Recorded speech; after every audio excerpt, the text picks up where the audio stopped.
അർത്തുങ്കലെ പള്ളിയിൽ ചെന്നിട്ടിൻ ഈശോയെ കണ്ടിട്ടും നോശാന പാടാം. അത്രത്തോളം മക്കളാം നമ്മളെ കർത്താവ് കാക്കുവാൻ കുർബാന കൂടാം.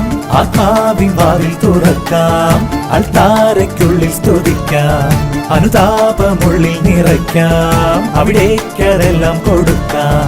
ദൈവത്തിന്റെ കുഞ്ഞാടിനോടത്ത് ജീവിതക്കൊന്നു കയറാം. അർത്തുങ്കലെ പള്ളിയിൽ ചെന്നിട്ടിൻ ഈശോയെ കണ്ടിട്ടും നോശാന പാടാം. അത്രത്തോളം മക്കളാം നമ്മളെ കർത്താവ് കാക്കുവാൻ കുർബാന കൂടാം.